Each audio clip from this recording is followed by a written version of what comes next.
नमस्कार साथियों, स्वागत है आपका हमारे यूट्यूब चैनल में। हम देख रहे उपन्यास झूठा सच।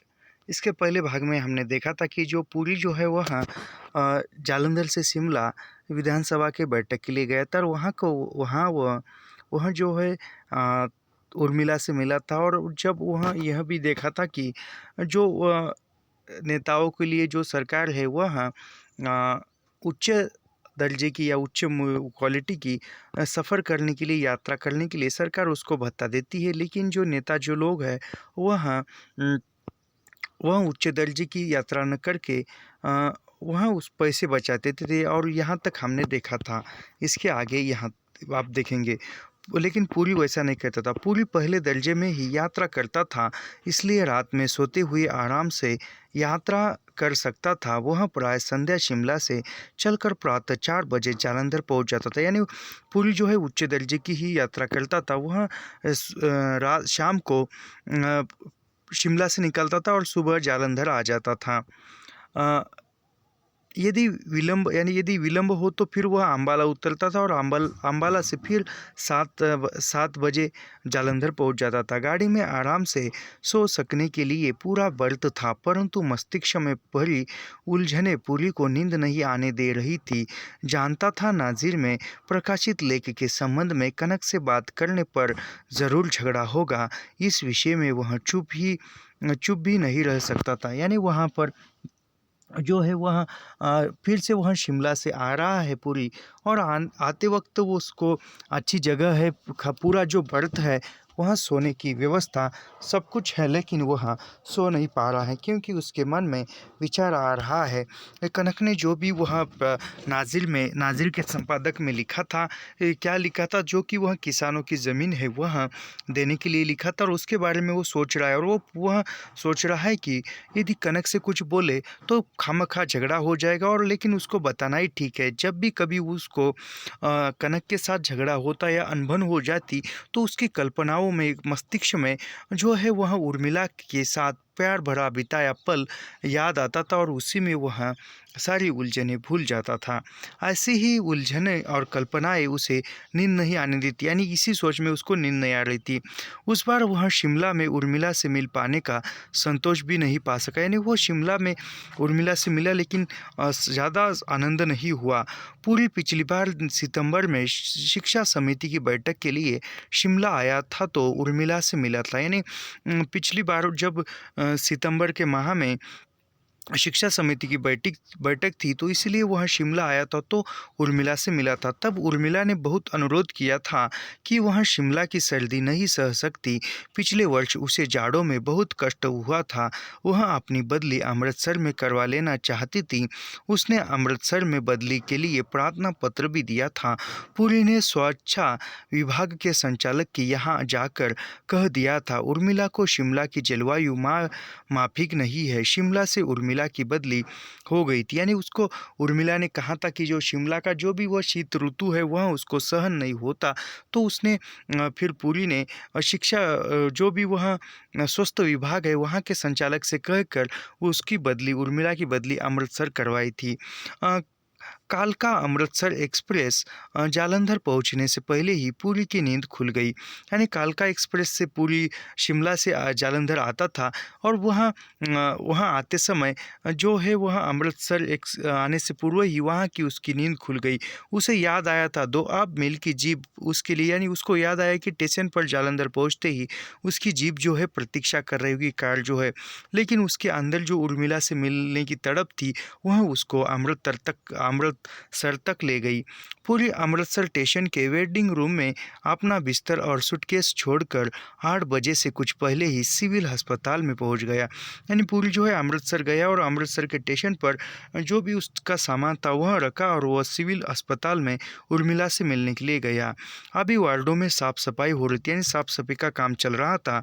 पूरी ने अपना परिचय दिए बिना ही एक वार्ड बॉय से पूछा, staff nurse miss Urmila duty पर है या क्वार्टर में होगी। यानी वो वहाँ पर साफ सफाई का काम चल रहा था, तो वो एक सेवक से पुरी ने पूछा, जो वह मिस उर्मिला है वह ड्यूटी पर है या क्वार्टर में है, यानी रूम पर है। वार्ड बॉय ने सोचकर पूछा, उर्मिला मिस साहब वही जिसका मोंगिया डॉक्टर साहब से ब्याह हुआ, यानी एक प्रौढ़ वार्ड बॉय है, सेवक है, वह पूछ रहा है वही मिस उर्मिला जिसका विवाह मोगिया डॉक्टर साहब से हुआ है। पुरी ने मुख से निकल गया, ब्याह हो गया, यानी पूरी आश्चर्यचकित हो गया और पूछ रहा है कि उसका ब्याह हो गया। हाँ, पिछले हफ्ते तो हुआ है, अभी अभी डॉक्टर मोगिया साहब के क्वार्टर में गई है, सर्जिकल वार्ड में रात की ड्यूटी है। यानी वह कहता है कि हाँ, पिछले हफ्ते ही मोगिया डॉक्टर के साथ उर्मिला का विवाह हो चुका है और वह अभी मोगिया डॉक्टर के क्वार्टर में रहने के लिए गई है और उसकी जो शिफ्ट है, ड्यूटी है, वह सर्जिकल वार्ड में है। पुरी ने सूखा घूंट भर कर कहा, रात की ड्यूटी थी तो सो गई होगी, अच्छा फिर आऊँगा। यानी वो कहता है कि रात की ड्यूटी है, यानी उसको एक दर्द लगा, मन को चोट लगी और कहता है कि रात की ड्यूटी है तो सो गई होगी, फिर मिलूँगा, फिर आऊँगा।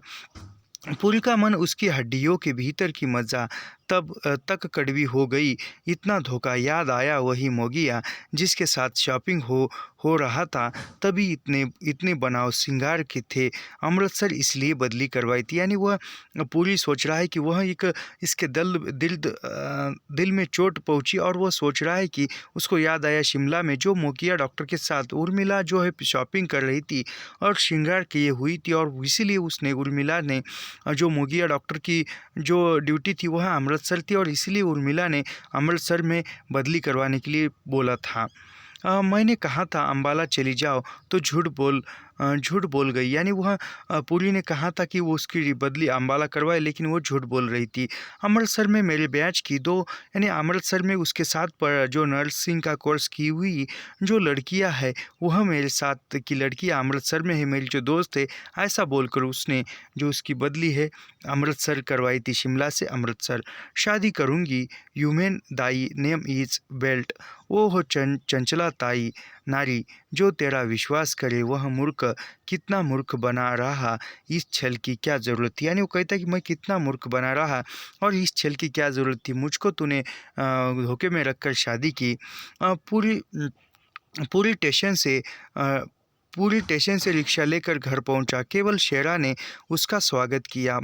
मकान में सन्नाटा बरस रहा था। सन्नाटे में कपड़ों को मोंगली की चोट से पीटकर धोने की धप धप गूंज रही थी। यानी वो घर में पहुंचा तो शेरा जो था उसने उसका स्वागत किया। शेरा जो कुत्ता था उसने उसका स्वागत किया और घर में शांति थी और सिर्फ कपड़े धोने की गूंज हो रही थी।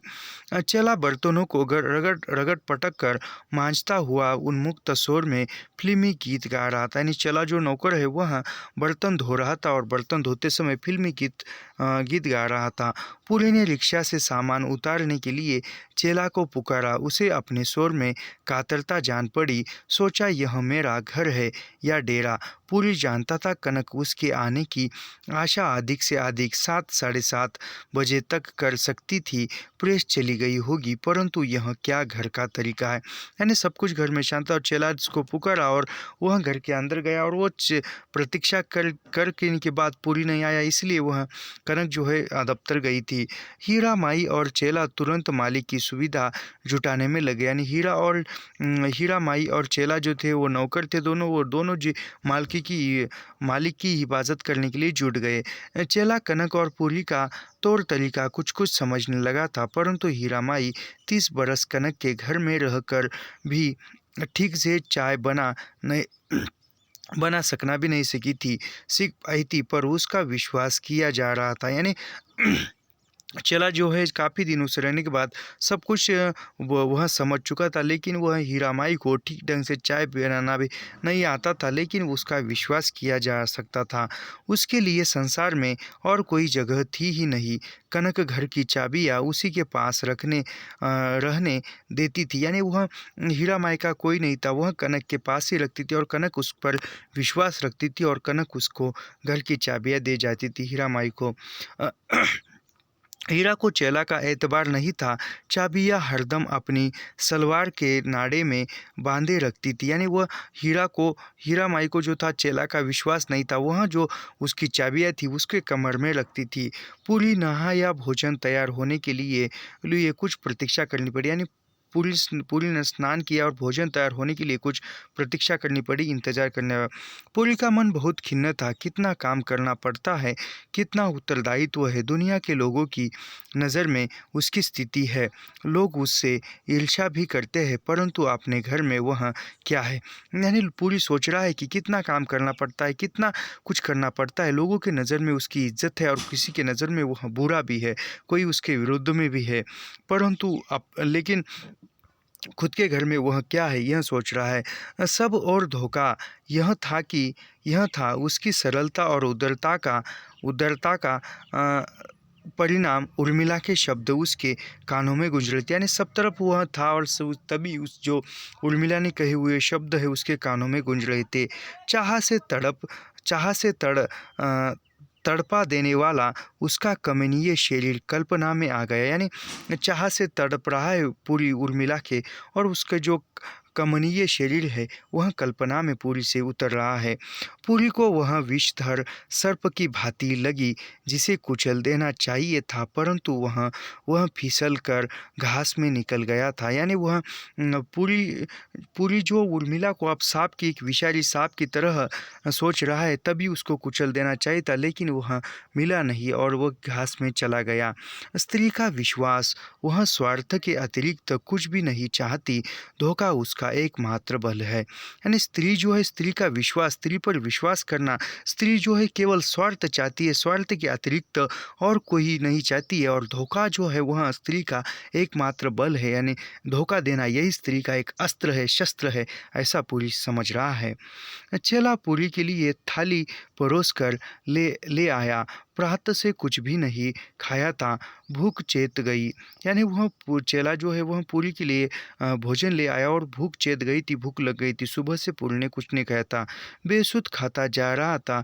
पूरी ने कल्पना में उर्मिला के पूरे चरित्र को दोहराया। यानी पूरी खाते खाते कल्पना कर रहा है और कल्पना में पूरी का जो चरित्र है वह पूरा कल्पना में दोहराते जा रहा है, उसको याद करता जा रहा है। उसमें सदा वासना प्रबल थी। इतने दिन क्या यूं ही रही होगी, कभी नहीं।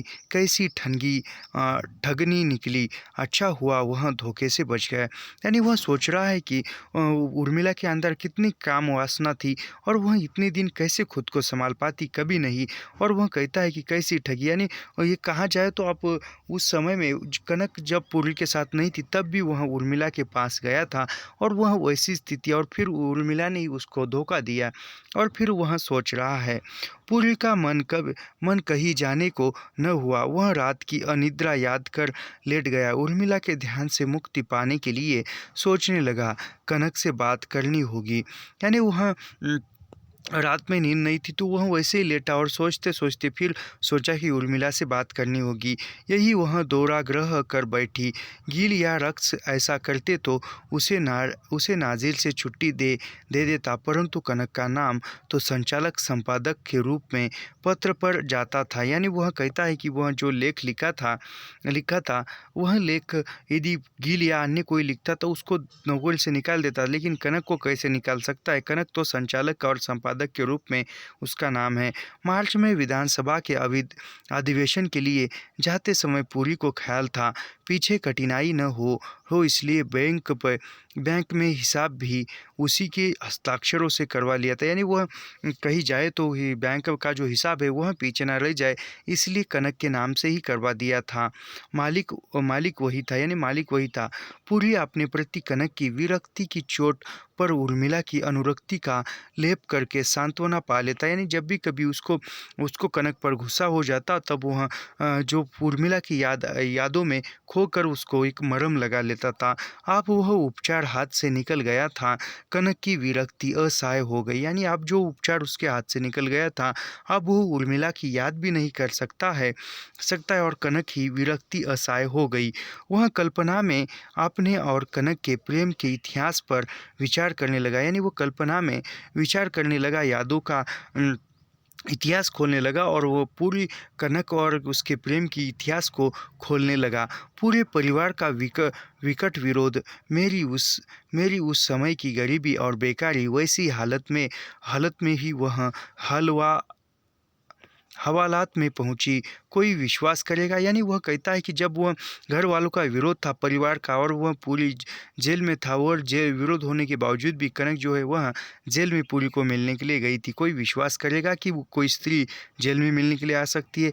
नैनीताल बुलाया, लखनऊ से अच्छी नौकरी छोड़कर जालंधर दौड़ी आई। यानी वह नैनीताल बुलाया और फिर दिल्ली में जो लखनऊ में अच्छी खासी नौकरी कर रही थी, फिर वह नौकरी छोड़कर जालंधर आई। ओफ, मैं कैसी स्थिति में था! आंखों से सांप देख कर भी उसने मेरे कहने से विश्वास कर लिया कि रस्सी थी। यानी वह कहता है कि मेरे गले में उर्मिला नामक सांप था और वह सांप रस्सी थी, मैं समझ रहा था। सब कुछ सह गई, मेरा कितना अधिकार और विश्वास मानती थी। यानी वह सब कुछ सहते हुए भी और मेरा अधिकार और विश्वास मानती थी। पूरी का हृदय कृतज्ञता से द्रवित हो गया।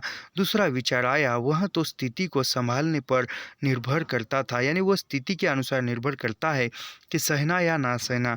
मैंने किस चातुर्य से स्थिति को संभाल लिया था, परंतु अब यह कटुता क्यों, कहाँ ले गई उसे मेरी इच्छा ही नहीं रही। यह प्यार है, पति पत्नी का संबंध है, पर ऐसा क्यों? यानी वो कहता है कि उर्मिला और कनक और पुरी के बीच में पति पत्नी का संबंध है, लेकिन ऐसा क्यों हो रहा है कि उर्मिला की यादें आ रही है? पूरी मस्तिष्क की पूरी तीव्रता और एकाग्रता से सोचता रहा। कारण है उसका अहंकार, उसकी असहिष्णुता, चूहल और प्यार से झंकारती रहती थी। मुझे नींद से उठाए बिना नहीं रहती थी। पहले तो वह ऐसी नहीं थी, शायद इसलिए वह प्रवृत्ति उफन कर समाप्त हो गई। यानी पहले जो है वह कनक जो है उसको नींद से उठाती थी, प्यार की प्यासी थी, लेकिन अब जो है वह सब कुछ डूब सा गया है प्यार। और फिर उसको याद में आता है कि वह जो मेरी क्रूरता है उसके कारण कनक के मन में प्रेम कम हो गया है। हो सकता है पुरुष की तरह काम करने से नारी भाव दब गया है। यानी वो सोच रहा है कि वो पुरुष की तरह कनक काम कर ले, इसके लिए उसके अंदर की जो काम चेतना है या स्त्री भाव है वह दब गया हो। उसे नाजिल और प्रेस में उलझने रहने की क्या ज़रूरत है? यह क्या घर है? मेरे प्रेम के लिए उसने क्या नहीं किया? यानी उसके पूरी के प्रेम के लिए कनक ने क्या कुछ नहीं किया? उससे अधिक डिमोट नेछावर पत्नी और क्या हो सकती है? यानी उससे अधिक उसने कितना त्याग कर भी पूरी को पाया है, और उसके आदि कोई पत्नी क्या वो छोड़ सकती है, क्या त्याग कर सकती है? स्थिति को संभालना आवश्यक है, यानी जो भी स्थिति है उसको संभालना आवश्यक है। पूरी की नींद टूट तो 2:30 बज रहे थे। नींद यानी पूरी की नींद 2:30 यानी 2:30 बजे छूट गई। नींद लेने से मन हल्का हो गया था। नींद हो जाने के बाद पूरी के मन हल्का हो गया था। नींद आने से पहले का ख्याल फिर आया, उसे स्थिति संभालनी है। वह कुछ मिनट लेटा रहा, निष्क्रियता सह नहीं हुई तो उठकर प्रेस में कनक को फ़ोन किया। यानी वह फिर उसको ध्यान आया कि जो भी हो स्थिति संभालनी है, और फिर कुछ देर लेटा और फिर वह उठकर कनक को प्रेस में फ़ोन किया। कनक ने फ़ोन पर विस्मय प्रकट किया। किस गाड़ी से आए? मैंने तो 8 बजे स्टेशन से पूछ लिया था, गाड़ी या तो लेट नहीं थी। यानी वह कहती है कनक कि फ़ोन पर बात करती हुई इसमें प्रकट किया, क्यों आए, कितने बजे आया? और मैंने स्टेशन पर पूछा, पता चला गाड़ियाँ तो सही समय पर आई, लेकिन तुम नहीं आए। धन्यवाद, पूरी ने कृतज्ञता से कहा। सुबह एक्सप्रेस में नींद नहीं खुली, अमृतसर पहुंच गया था, 10:30 बजे लौटा। यानी वो कहता है कि कृतज्ञता भाव व्यक्त करते हुए कहता है कि सुबह जो है एक्सप्रेस गाड़ी से आया, लेकिन नींद न खुली तो मैं अमृतसर पहुंचा और 10:30 बजे फिर जालंधर लौटा। फ़ोन कर दिया होता तुम्हें परेशानी हुई होगी। यानी वो कहती है कनक कि फ़ोन कर दिया होता तो तुम्हें परेशानी होगी। तुम 2.5 मील दौड़ती, तुम्हें भी तो परेशानी होती। यानी फिर पूरी कहता है कि तुम 2.5 किलोमीटर दौड़कर मेरे पास आती, तुम्हें भी परेशानी होती। यह कैसी बातें कर रहे? यानी कनक कहती कि तुम कैसी बातें कर रहे हो कि मुझको परेशानी हो रही है? नहीं, परेशानी कुछ भी नहीं हुई, खाना खाकर सो गया था। आप ज़रा देर के लिए ज्ञानी जी के यहाँ विकमपुरा जा रहा हूँ, शायद प्रेस में भी आ जाऊँ, पर 5 के बाद प्रतीक्षा न करना, गिल से भी कहना आ जाए। यानी वह कहता है कि मैं थोड़ा परेशान कुछ नहीं, खाना खाया और कुछ देर विश्राम किया, और अब जब वह जो ज्ञानी जो है विकमपुर में रहता है उसके पास जाना है, और फिर मैं हो सके तो प्रेस में भी आ जाऊँगा। 5 बजे बजे जाएंगे, तब तुम प्रतीक्षा न करना, घर तरफ जाना और गिल को भी साथ ले आइए आइए ऐसा वो कहता है। कनक और गिल पुरी की प्रतीक्षा 5:15 बजे तक करके चल दिए थे। पुरी उनके पहुंचने के 10-12 मिनट बाद पहुंचा। यानी वह 5-5:15 बजे तक उन्होंने गिल और कनक ने प्रेस में पुरी की प्रतीक्षा की, और उसके बाद वह घर तरफ चले गए, और वहाँ कनक और गिल जाने के बाद 10-12 मिनट के बाद वह पुरी आया घर। हालचाल के विषय में साधारण बातचीत के प्रसंग में पुरी ने बताया, यातायात समिति ने पंजाब की कुछ और भी सड़कों पर सरकारी बसें चलाने का सुझाव दिया है। यानी वो कहता है कि बातें करते हुए जो भी यातायात है उसके लिए जो पंजाब सरकार ने सड़कों पर जो सिटी बस होती है वहाँ चलाने का सुझाव दिया है। यातायात के राष्ट्रीयकरण का यह ढंग खूब व्यावहारिक रहेगा। होड़ में निजी बसें चलाने वाले भी स्तर सुधारेंगे। यानी वो कहता है कि जो भीड़ में जो प्राइवेट बस चलाते उसके छुटकारा मिलेगी। सरकार के लिए आय का साधन भी होगा। यानी जो सरकार की तरफ से बस चलेंगे तो सरकार को आय का साधन, पैसे भी मिलेंगे। धीरे धीरे निजी बसें समाप्त कर देंगे। फिर उसने नाजिर के लेख का प्रसंग उठाया। यानी ऐसी बातें करते करते उसने नाजिर के अंदर जो कनक ने लेख छापा था उसका प्रश्न उठाया। पुरी ने नाजिर के संपादकीय का उत्तरदायित्व स्वयं अपने ऊपर लेकर बात की। यानी वो स्वयं उसने जो नाजिर का संपादक है वो उत्तरदायित्व खुद के ऊपर लेते हुए उसने उस लेख का मुद्दा उठाया, खेद प्रकट किया। लेख में आपत्ति के योग्य कोई बात नहीं है। समाज और देश की आर्थिक परिस्थिति के संबंध में एक भावुकतापूर्ण विचार है। यानी कहता है कि लेख में कोई वह सरकार के विरुद्ध में कोई बात नहीं है, एक जनता के प्रति एक भावुकतापूर्व विचार प्रकट किए हैं। कांग्रेस की मूल नीति से उसका कोई विरोध नहीं। पंडित नेहरू स्वयं उसी दृष्टिकोण की बात करते हैं, परंतु उस लेख के विरुद्ध सूद जी के कान भर दिए गए हैं। यानी वो कहता है कि वह लेख जो है एक अच्छा है, लेकिन जो सूद जी के किसी विरोधी ने कान भर दिए हैं। सूद जी तो अब बिल्कुल मैकेनिकल हो गए थे। यानी सूद जी तो आप बिल्कुल मैकेनिकल हो गए थे। बस राज्य कांग्रेस की वर्निंग कमेटी, मंत्रिमंडल के संगठन और भावी चुनाव की ही बात सोचते थे। यानी पूरी हमेशा भावी चुनाव के बारे में ही सोचते थे।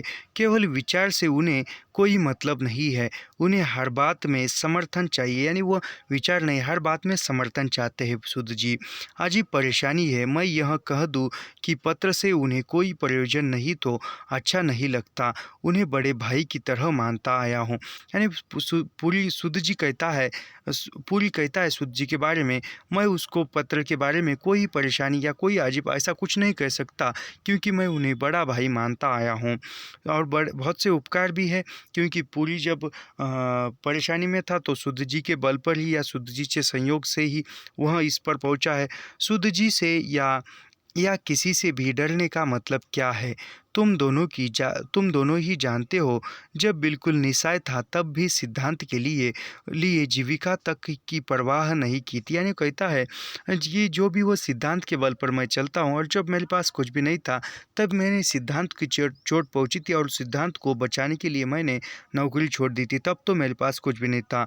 हाँ, सूद जी का निरादर नहीं कर सकता। वह जबान के कड़वे ज़रूर है, पर दिल के काले नहीं। यानी कहता है पूरी कि मैं सूद जी का निरादर नहीं कर सकता, क्योंकि वह जबान के कड़वे है मगर दिल के काले नहीं, यानी दिल के साफ है। कांग्रेस में उन जैसा बेलाग मुझे तो दूसरा दिखता ही नहीं। यानी कांग्रेस में उसके जैसा नेता मुझे दूसरा कोई दिखता ही नहीं। उनका साथ न दूँ तो स्वार्थी लोग उन्हें बिल्कुल हाथ में कर ले। जी हुजूर, उन्हें सदा घेरे रहते हैं। लोगों ने उनका दिमाग भी बिगाड़ दिया है। यानी वो कहता है कि उसका साथ न दूँ तो मैं जो अन्य लोग हैं उसके कान भरते जाएंगे और उसको बिगाड़ देंगे। सभी पत्र सरकार को संपन्न करके विज्ञापनों से लाभ उठाना चाहते हैं। यानी सभी जो पत्र है वह सरकार को प्रसन्न करके यानी सरकार को खुश करके विज्ञापन पत्र में छाप कर पैसा कमाना चाहते हैं। नाजिर में हम लोग थोड़ा बहुत साहस करते हैं, परंतु धूर्त लोगों ने तिड़कम करके हमारी जड़ें काट डाली तो क्या करेंगे। यानी कुछ थोड़ी बहुत ही नाजिर में हम विज्ञापन छापते हैं और कुछ धूर्त जो लोग हैं बुरा सोचते हैं वह लोग यदि आड़े आ गए तो क्या करेंगे। कभी हम उन लोगों की मार से बचे रहे तो अच्छा है। एक प्रगतिवादी मोर्चा बना रहे, वरना जी हुजूर तो बड़ा बड़ा गरक लेते हैं। यानी कहते हैं कि जो यानी चापलूसी करने वाले लोगों की भी कमी नहीं है।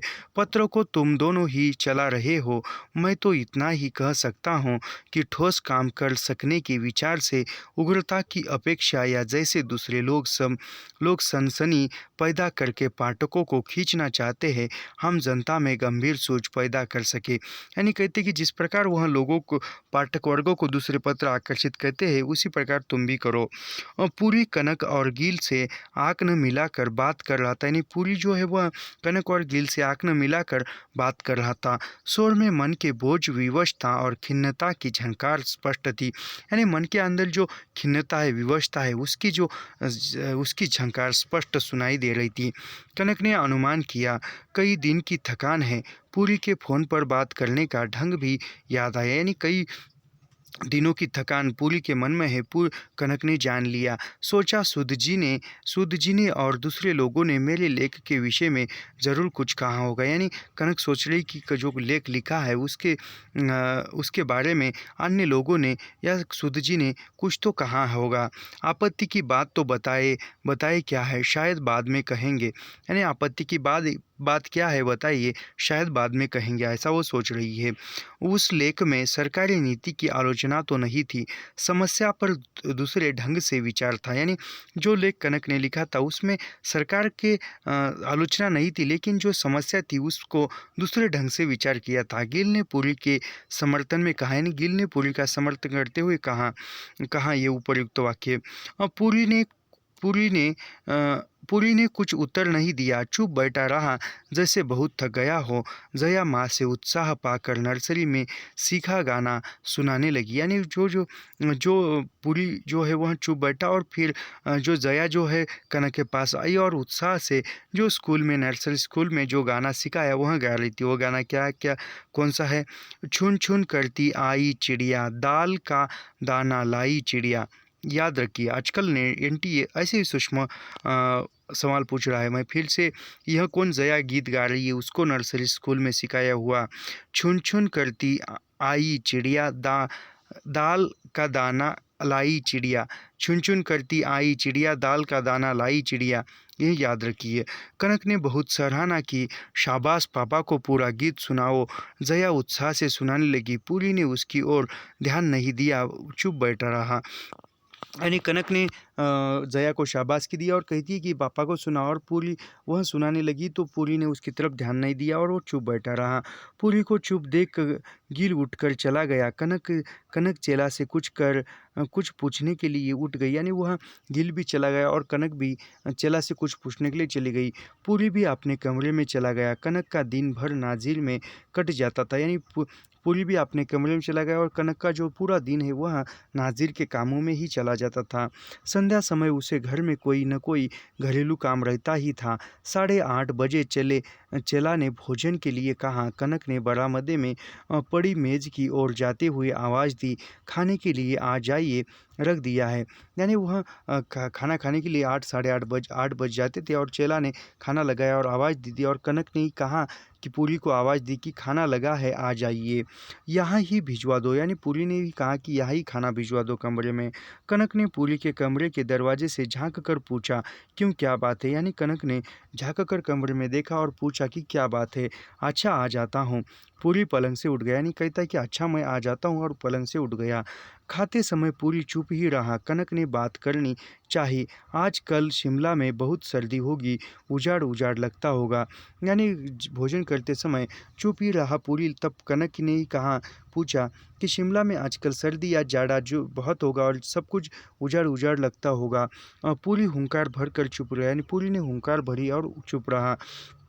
खाने के बाद कनक ने हीरा को पुकार कर अपने पलंग पर सोई जया के लिए खटोली लगवाई। यानी वह जो जया पलंग पर सोई थी उसके लिए खटोली लगवाई। हीरा से दूध रखने जमाने के बारे में बात की। अपने कमरे में जाने से पहले पूरी के कमरे में देखने गई कि उसका बिस्तरा ठीक से लगा दिया है नहीं। यानी वह अपने कमरे में जाने से पहले वह पूरी के कमरे में गई, जो भी बिस्तर है पूरी का ठीक ढंग से लगाया हुआ है नहीं। पूरी का बिस्तर लगा हुआ था। पूरी कंबल ओढ़े आराम कुर्सी पर टोड़ी हाथ में लिए बैठा था। यानी पूरी का बिस्तर लगाया हुआ था, अच्छा था, लेकिन वह आराम कुर्सी पर कंबल ओढ़कर बैठा था। कनक ने कहा, काम नहीं कर रहे हो, थके हुए हो तो लेट जाओ, दूध दे जाओ। यानी कनक ने कहा कि काम नहीं कर रहे हो, थके हो तो लेट जाओ, दूध दे जाओ। थैंक यू, पूरी ने गर्दन झुकाए बिना उत्तर दिया। यानी पूरी ने गर्दन झुकाए बिना उत्तर दिया, थैंक यू, धन्यवाद। क्यों, बात क्या है? कनक ने पूछा। सुबह फोन पर भी तुमने बहुत तकल्लुफ दिया था। यानी कहती कनक पूरी से कि क्या बात है, बहुत नाराज़ दिख रहे हो, इसमें तकल्लुफ क्या है? तुम मेहरबानी करो तो मुझे धन्यवाद देना ही चाहिए। पूरी ने